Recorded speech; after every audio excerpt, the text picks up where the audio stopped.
Very much, Mike. Let me just ask Dave Williamson to stand, please. And also our captains, David Bentz, Steve Schmidt, and Cap's on Zoom or in person. And then everybody who's actually volunteered, like Roberta volunteered twice, everybody who volunteered to park cars at the OSU BMI parking lot. Wolf, Roberta, others. Let's give everyone a round of applause.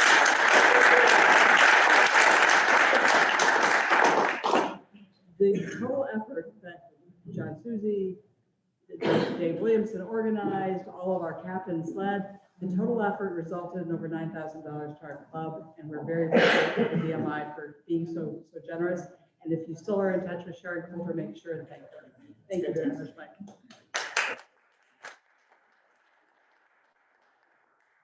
Right.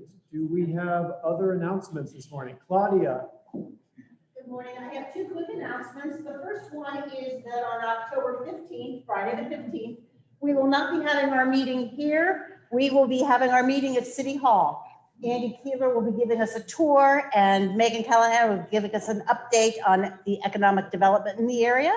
So most of us have not seen the new City Hall. It's pretty fab.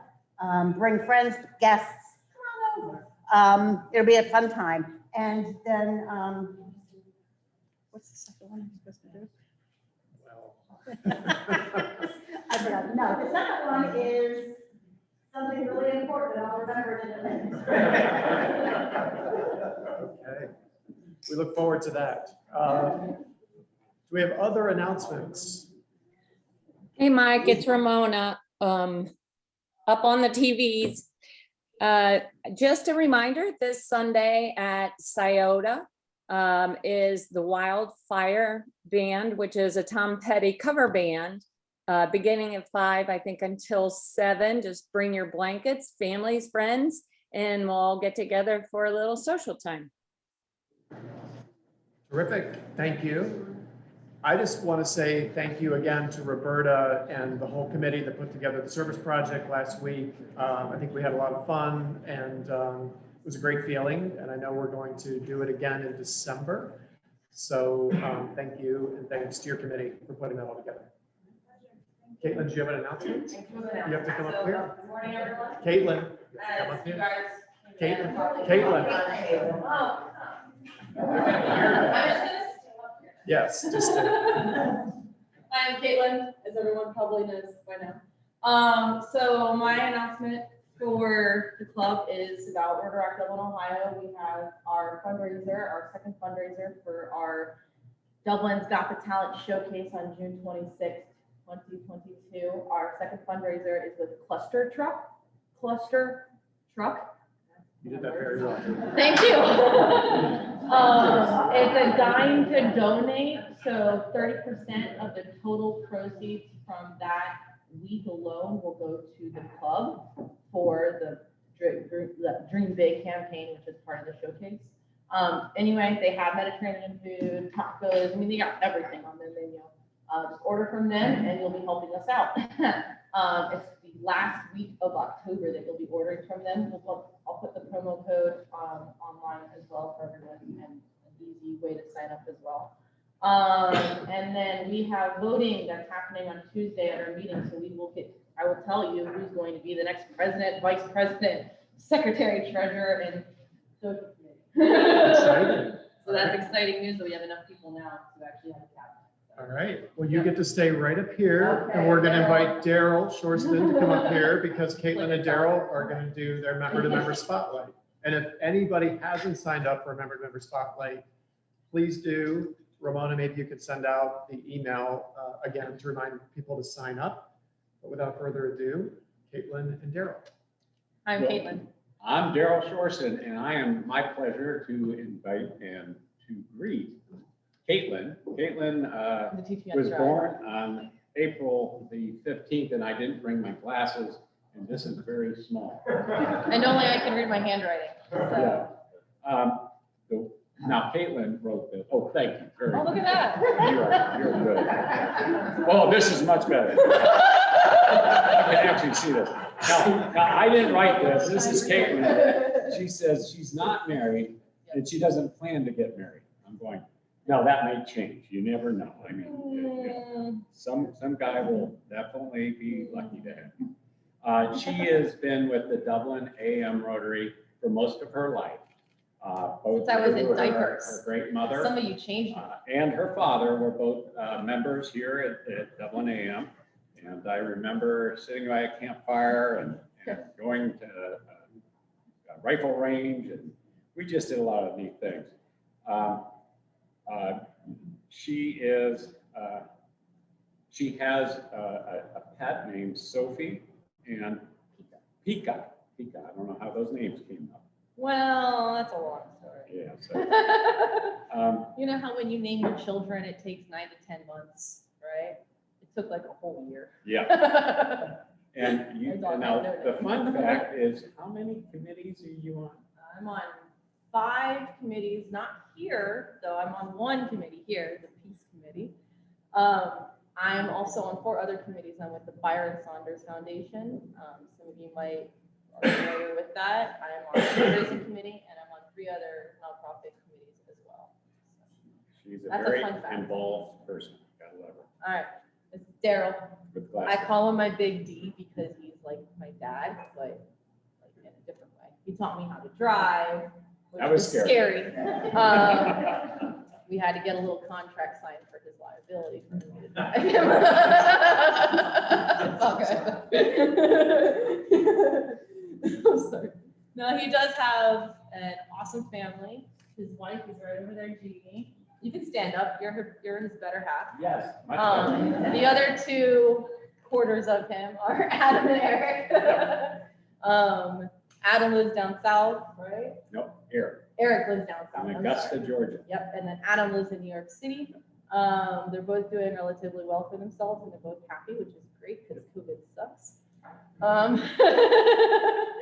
He's from Canton, Ohio. Canton people ads, and there's like 5 people. So, yeah. So let's see. He moved here in the '80s. Great time to move to Dublin in the '80s when we got our interstate in Yes. there. Mhm. That's about all I remember from the '80s. That wasn't born yet. He's been a realtor since 1977. So he gave us our house. So. I didn't give it to you.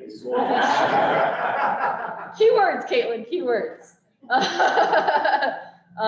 He's one of the charter members for the Dublin AM Rotary. And who else is a charter member? Raise your hands. There's at least 2 here. Really? Oh, wow. Congratulations. You're the only one here. Way to support the charter. He's also the 3rd president of the Dublin AM Rotary as well. So, yeah. How many presidents are we at now? What number are you? We got a lot of presents here. You want to know what president number you are? Oh, It wasn't that long ago. homework for you, Mike. Yes. Okay. Fun fact, in 2001, Daryl adopted me. Yes, indeed. Not legally, but yeah, he did. Good gal. I love Thank that. you very much. Thank you.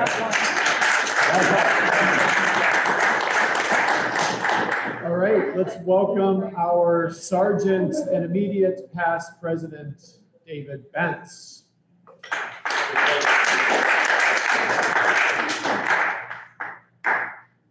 Good morning, everyone. Good morning. We do have a few guests today. When I call your name, if you could stand up and either introduce your guest, or if you're the guest and no one's here to introduce you, introduce yourself briefly. Aces Lauren. I see.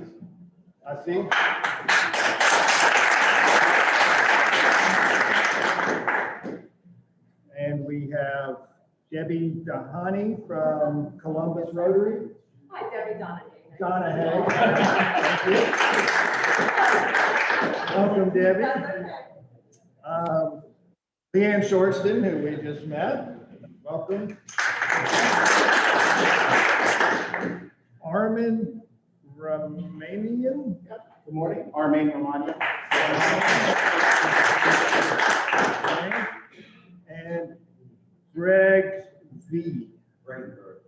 All right. Hi, Greg. Welcome, everybody. Glad to have have you here. I wanted to say a quick thank you, and I don't know if this was already done when I wasn't in the room, but to Dave back there for all of his coordination of the car show. Well, not the car show, sorry. I was looking at Lou when I said that. But of the OSU parking for the last 3 weeks. We raised a lot of money, and Dave really coordinated that whole thing, and we appreciate that. So let's give Dave a quick.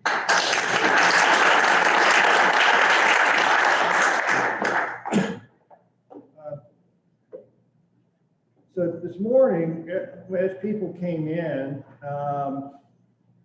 almost everybody said, I can't believe it's October. And it's October 1st. But we had 3 people who don't know what the date is, and they signed in on October 29th today. So these 3 people are going to owe us $1. And that would be Dave McKee, Jeff Shaner, Jeff's already holding his copper cup, and Daryl Shorston. So you 3 owe us $1. Also, anybody not wearing a pin today owes us $1. Let's see, who wants to collect their dollars today? How about him? I'm going to. You got it? All right. Everyone that didn't purchase yours. Our pot today, small pot is $36, large pot is $386. I pre-shuffled the tickets, and I'll have our guest read one out. Just the number. Just the number. Ticket number 336906-2. 9602. Okay. Do you want to do small pot or large pot? I don't know, my mom bought tickets to the first one. What's the small pot at? 36. The large pot is 386.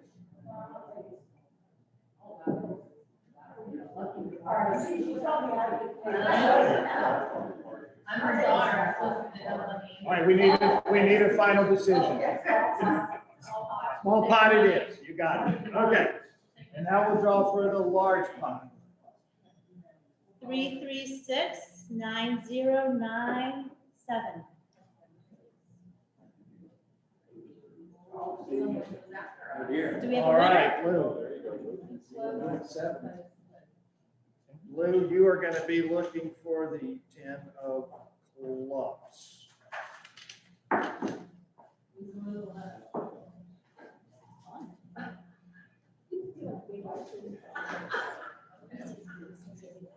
Okay, I am very happy to welcome Bill Andrews, who's going to introduce our speaker.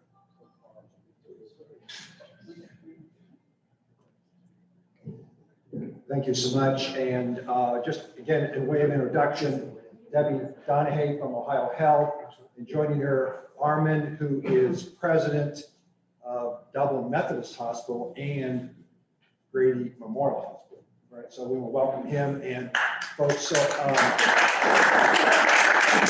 welcome you both. And again, for all the other person I'm about to introduce, I had to reassure them that in addition to the vast majority in here having had their COVID vaccinations, that we'd all received our rabies shots too, so they felt more comfortable being in this room with us. So, and we're hoping to entice Armin here back in several months to give us some of his reflections on his new role with Dublin Methodist Hospital. But I'd like to turn our attention to our speaker this morning, Renee Jordan, who's with the Columbus Oncology Associates. They are the folks that brought the new cancer care center up here to Dublin. You've got a lot of material on your tables to look at. Renee, who is director of their human resources for the practice, has been with their business for a number of years. And as she shared with me this morning, back in 2019, when the planning and design for the new center was initiated. She found herself being brought into the design team from practice to help create that vision of what they want to be here in Dublin. So for those of you who will have an opportunity in the weeks ahead to maybe go down and visit the facility, I think it's fair to say that you're allowed to go into the lobby, look at the waiting areas, so the public spaces. I don't think you'll be permitted back into the more private areas of the building, but just walk in and look around, and I think you're going to get a sense of what the amazing environment that they created for folks here up in the Dublin area. And she's going to share with you some of those thoughts about the fact they're now open and what that means to this community. And just as an, oh, by the way, Andrews Architects was very pleased to work with both Ohio Health and with the oncology practice in that planning and design of that building. So without further ado, let's welcome Renee. Thank you.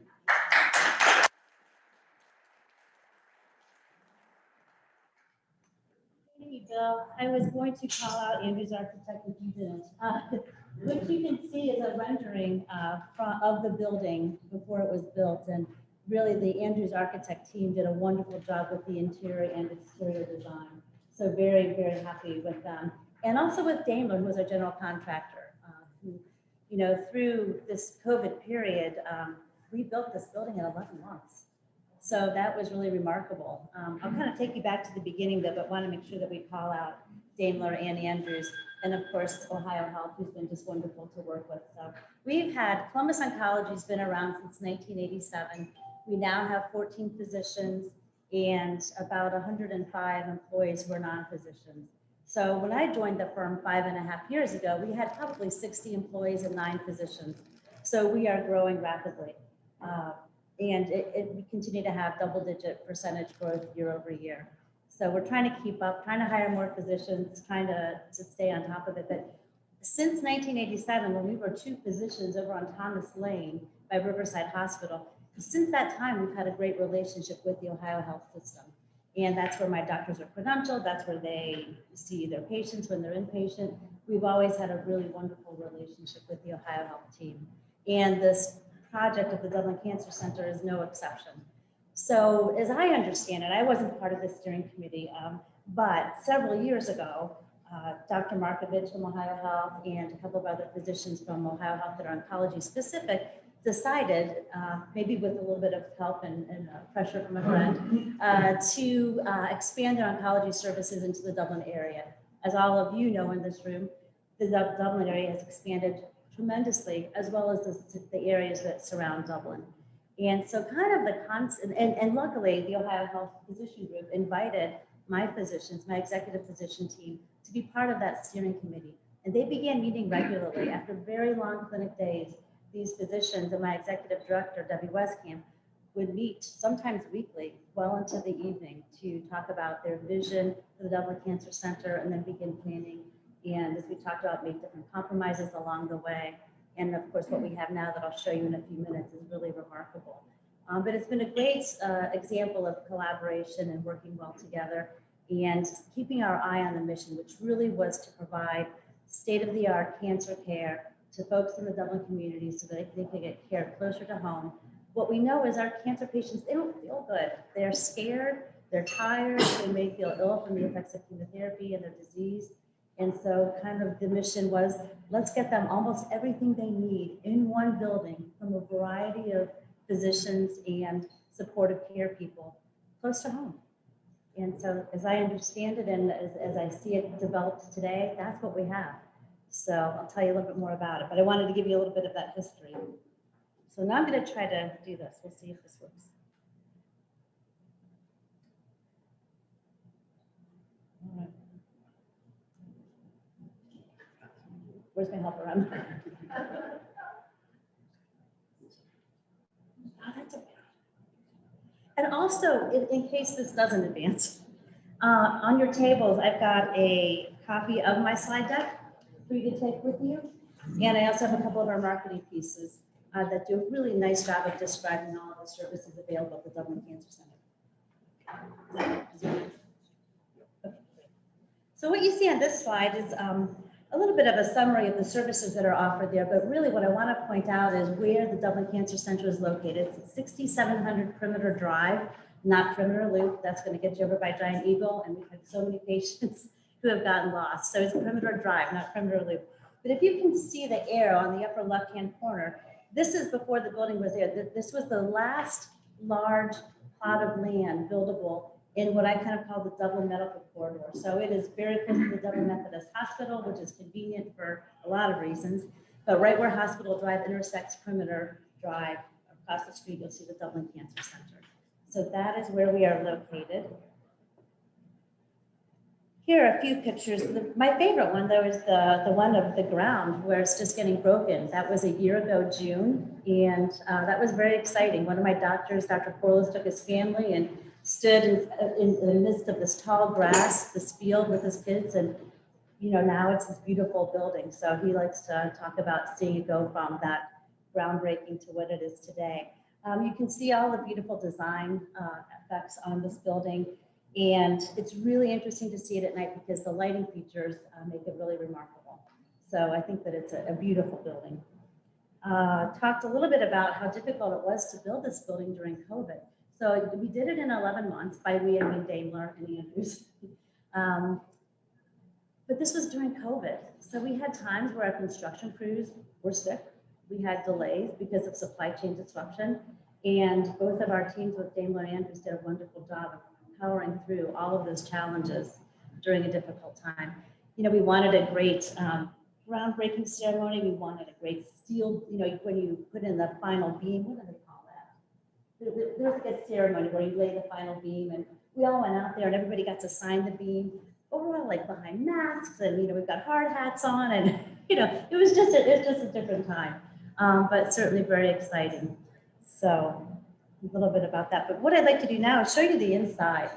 And kind of as I begin this, I want to share that and maybe yourselves what it's like to be a cancer patient. It's scary, you don't feel well. We want to provide everything in one place. But we also want this to be a building where our very special patients feel uplifted and positive. And so you'll see in these photographs a lot of bright light, a lot of natural light, ceiling to floor windows almost everywhere. When you walk in the front door, you see this picture here with the big pink flowers. When you walk in our front door, you're flanked on both sides by this super art that goes ceiling to floor, these big pink flowers. And it draws your eye up, and then you see these beautiful light fixtures, and it's just a wonderful experience. To your left is our infusion suite, and as you go into our infusion suite, in the lower left-hand corner of the slide that you're looking at, that's an example of our infusion suite. We have 14 infusion bays there where our patients can receive the chemotherapy. And Ohio Health, I think you have 4 or 5 infusion bays, 4. And what you'll see, whether it's an Ohio Health bay or one of our bays, is beautiful features. So you see this warm wood ceiling. So when you're getting chemotherapy, you're sitting in one of our chemotherapy chairs for sometimes up to 4 to 5 hours. And so these chairs recline, they do all kinds of things to keep our patients comfortable. But that warm wood on the ceiling, that circular dimmable light that you see in the picture, this floor to ceiling windows, and what you can't see in this picture, and you'll see better in a later slide, is every one of those suites looks out on a healing garden. So there's a healing garden that surrounds one end of the building and cups the front of it, with a walking path that goes through it, with benches for people to sit and reflect. And that walking path goes around the entire building. And I think we wanted that as part of our design feature even before we realized what COVID would do and would put us all outside so much. But as these patients are getting their infusion for 4 to 5 hours, their loved one can take a walk outside the building, can go and sit on a bench and read a book, but know that their loved one can still see them right from their infusion bay. Another feature of these infusion bays is they're built with a lot of privacy in mind. And yet, because these patients are receiving chemotherapy, their nurses have to be able to have eyes on them. So they're designed in such a way that there's privacy, a beautiful view, but yet there's still a safe observation by the nursing staff. So a lot of things that the architectural team had to keep in mind to make this such a special place. Another thing I'd like to point out on this slide is this directory. So this is just a picture of the directory that's outside of the elevator, but I think it does a nice job of telling you all of the different services that are available. So our patients, our patients can come and see my medical oncologist, but often when you've got cancer, you might have an additional physician, you might have a surgeon, you might have a radiation oncologist. All of these people spend time in this building. So we own the building, but Ohio Health is our biggest tenant. This 32,000 square foot building houses an awful lot of Ohio Health. The Ohio Health Lab is there, Ohio Health Imaging, and then a lot of supportive services, survivorship clinics, as well as timeshares from these other surgeons and other kinds of oncologists. So excuse me for a minute. I'm doing a lot of talking. And it's so nice to not do it on a Zoom meeting. I get so tired of seeing my own face. So it's nice to be able to do this in person.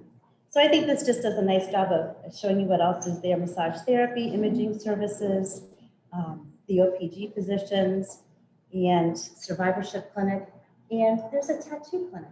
And when I first saw that, I thought, that's really a conservative organization. Why are we sending a tattoo artist into the Dublin Cancer Center?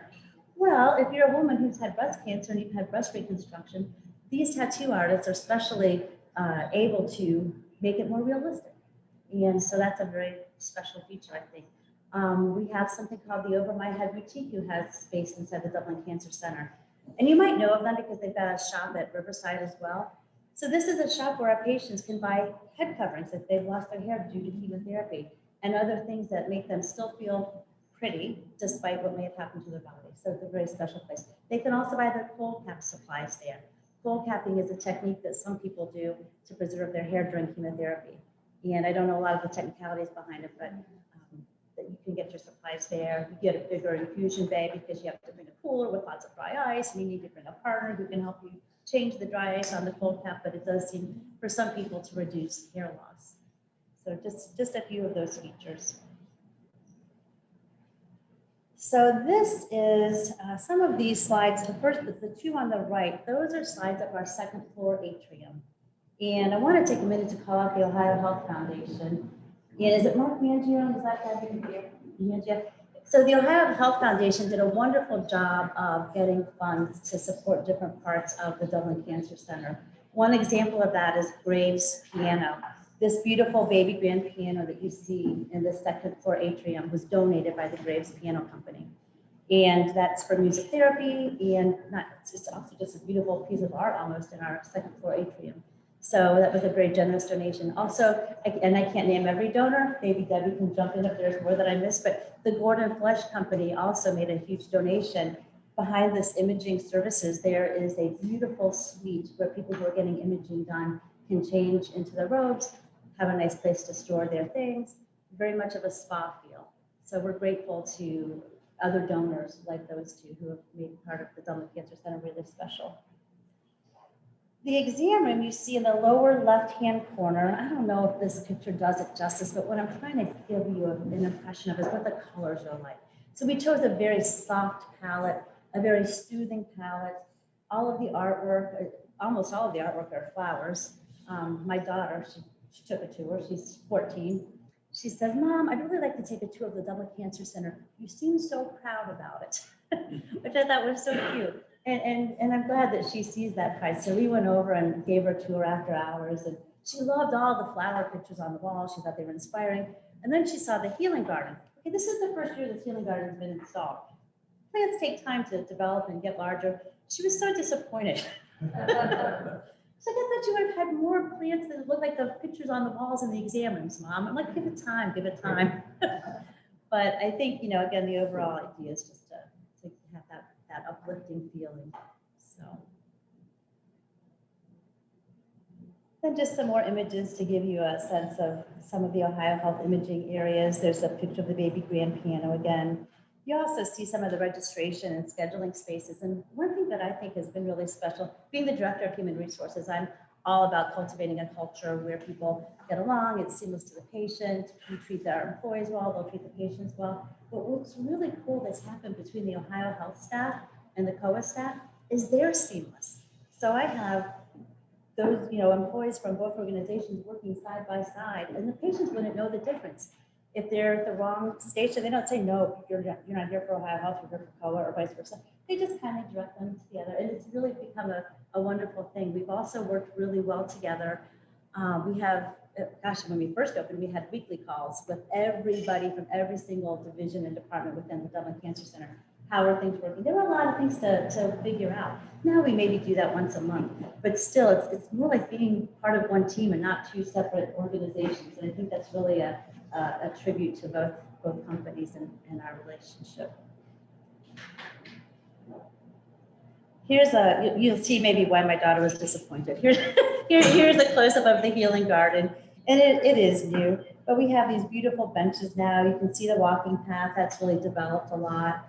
And then something really, really neat that I want, and how am I doing on time? Am I right? Okay.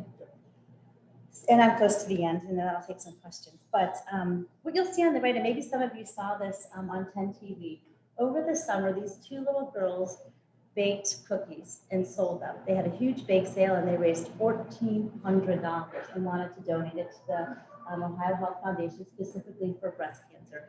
Debbie and I were both fortunate enough to be there for this check presentation. They brought the big check for the girls to sign, and the girls presented it to Dr. Ustra, who's one of the breast surgeons.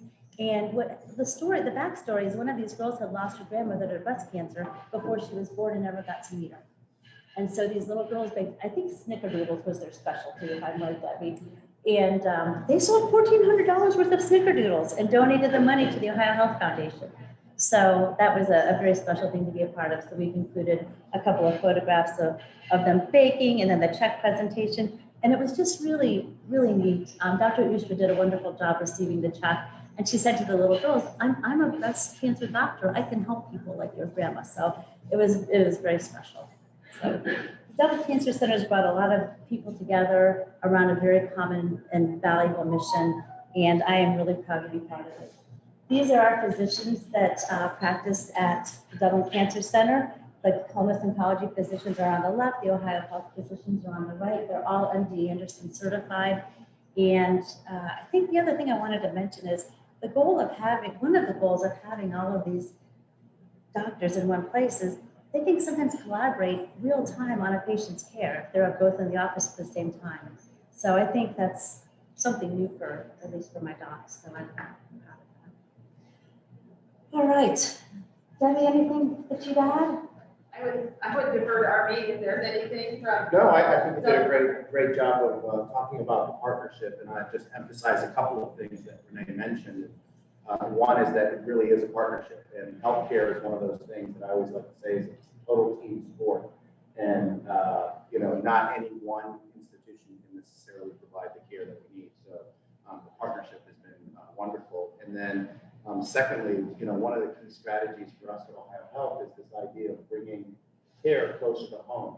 There's a lot of amazing therapies that we have at our disposal, and we want to make sure that those are convenient for our communities. It is our mission around serving the communities that we serve and improving the health of those communities. And so bringing that care close to home is really important to us. And very proud that this is the first cancer center in Dublin. So we're proud that we were the first hospital and this is the first cancer center. So we're proud of always being first in Dublin in this community. So, and I live just down the street, so I couldn't be more proud as a community member to have this as one of our resources. So thanks for the time. Thank you. Thank you. And I also live just down the road, and I spend way too many evenings in this very room.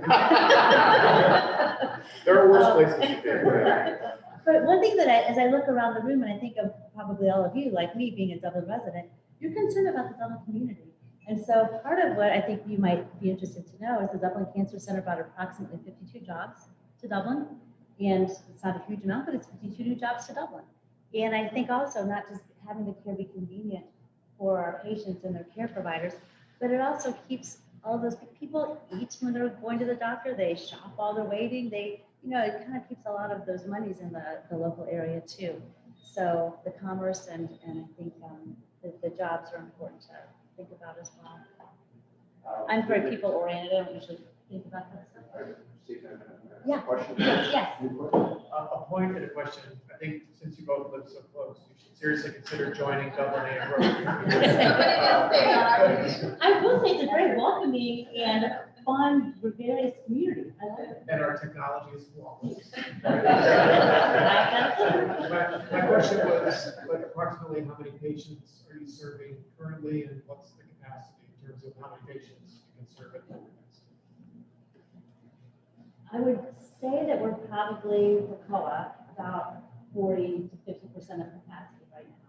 We're still ramping up, we're still getting people transitioned from Jason Way, those who want to.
All right, we got an alarm going off here, folks, so we're going to adjourn.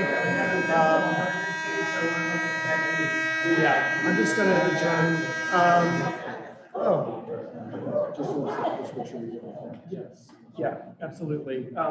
You were in the process of answering your question. You remember the question? It was capacity. So we're probably, from an infusion perspective, we're probably at 40 to 50% of our capacity right now at Dublin. At our Jason Way location, we see probably between 75 and 100 patients a day for infusion and office visits. I suspect that Dublin's probably going to be about half of that, but I'd have to get back to you with actual numbers. Thank you, Dublin. This is terrific. Was there another question I thought? Over here. Oh, right here. Yeah, thank you. Thanks for your presentation today. I'm curious, do you have, I got two questions. Do you have an on-site surgical center? And two, how does one get referred into your practice? So I'll let you talk about where surgical procedures are done. Sure, yeah, so we do not have on-site surgical there, but given the location, proximity to Dublin Methodist, vast majority of those surgeries will actually occur at Dublin Methodist. And then those that don't happen at Dublin Methodist would happen at Riverside. But really, Dublin Methodist has grown tremendously in terms of its surgical capability. So certainly surgical oncology, breast surgery, soon thoracic surgery will be done at Dublin Methodist. So very convenient. Thank you. And then people usually get referred to us either by their primary care provider, their dermatologist, whoever might be the person who identifies something of concern. So people don't come directly into us. They're always referred by another physician who recognizes there may be something else going on. Yes. I have just a follow-up question. So I'm a patient and I'm seeing my primary care and they're trying to send me to Timbuktu. Can the patient be their own advocate and say, I don't want to go there, I want to go to this facility? Yes. Yes. So when you get referred to us, we'll give you the choice. When we get the referral, my new patient scheduler calls you and tells you who your doctor is going to be and asks you, would you like to be seen at the Jason Way location or the Dublin Cancer Center? And you can choose what's most convenient for you. And then once you are a patient, we've got lots of established patients at our Jason Way Center who are asking to transfer to Dublin. And so, and also remember, there are other diagnostic procedures that they're doing at the Dublin Cancer Center, like mammography. So a lot of my girlfriends now, because they live in Dublin, they're going to the Dublin Cancer Center for their mammograms. But I think to your specific question, if your primary care provider has a different type of referral pattern for whatever reason, and you have a desire to be with this practice, I'm sure there's a direct way that patients can call the office and schedule appointments. Is that correct? They could. We would just follow up with whoever your physician is and make them become a referring provider. Yeah, just to ensure the communication back and forth between the specialist and the primary care provider is as it should be. So. Thank you. I just wanted to let you know I've had experience with the center.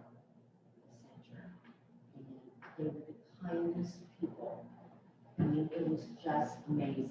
I completely loved it. Oh, and it was just so nice.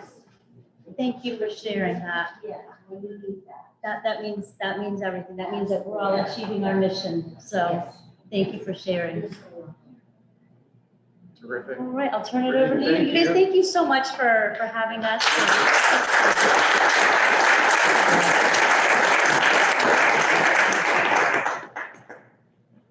Our quote today comes from Regina Brett.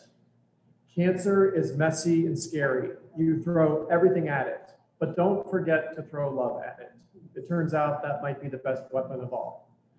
Our speaker next week is our own Peter Georgeton, who's going to speak about the legal profession in a post-COVID era.